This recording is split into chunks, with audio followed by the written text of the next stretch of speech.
Teman-teman media, seperti yang telah disampaikan sebelumnya, upaya pengawasan atas integritas di dalam Kementerian Keuangan dilakukan dalam kerangka kerja integritas yang menggunakan Three Line of Defense. Ini telah diterangkan juga minggu lalu. Di lini pertama adalah manajemen di unit kerja dan kantor masing-masing.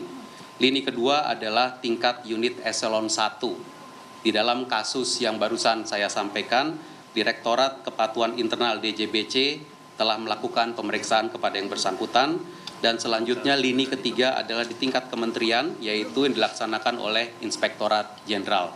Ini yang tadi saya instruksikan untuk dilakukan investigasi lanjutan oleh Inspektorat Jenderal Kementerian Keuangan bekerja sama dengan Direktorat Jenderal Bea dan Cukai. Teman-teman media yang saya banggakan, saya akan masuk ke topik kedua, yaitu yang terkait dengan laporan harta kekayaan penyelenggara negara.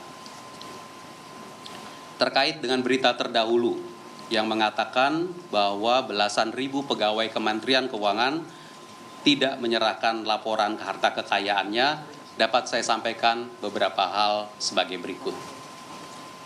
Pertama, semua pegawai Kementerian Keuangan wajib melaporkan harta kekayaannya. Jadi semua pegawai adalah wajib lapor harta. Yang termasuk sebagai pejabat negara, maka dia menjadi wajib lapor LHKPN. Wajib lapor LHKPN.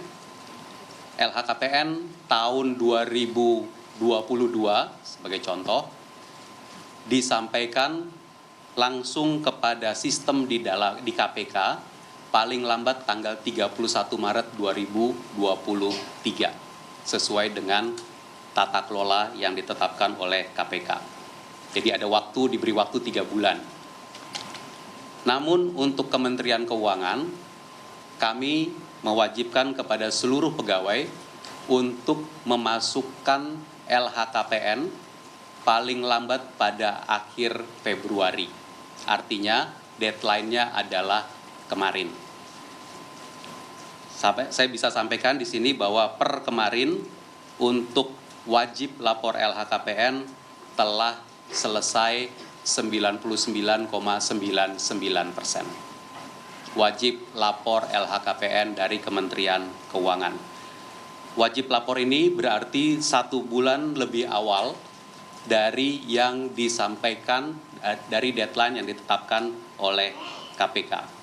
Ini memang kebijakan internal Kementerian Keuangan sejak beberapa tahun terakhir, bukan hanya baru tahun ini, dan dimaksudkan memang untuk disiplin pegawai dan juga percepatan agar tidak menumpuk di bulan Maret. Berikutnya, untuk yang tidak termasuk sebagai wajib lapor sebagai pejabat negara, maka pegawai Kementerian Keuangan yang bersangkutan tetap wajib melaporkan harta kekayaannya kepada sistem internal Kementerian Keuangan yang kita sebut dengan ALFA. Di ALFA ini juga melaporkan daftar harta kekayaan. Deadline untuk ALFA ini 28 Februari atau akhir bulan Februari. Jadi LHKPN dan ALFA Kementerian Keuangan itu deadline-nya sama, yaitu 28 Februari. Meskipun untuk sistem LHKPN sebenarnya masih dimungkinkan lagi 1 bulan lagi sampai dengan akhir Maret. Tadi telah saya sampaikan statistik tingkat kepatuhan LHKPN dan laporan harta internal Kementerian Keuangan, dan kita menjaga serta memastikan agar disiplin.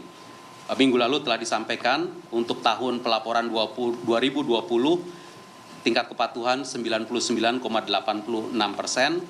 tahun 2021 99,87%, tahun pelaporan 2022 99,98%, dan tahun pelaporan 2023 yang baru saja adalah 99,99% LHKPN.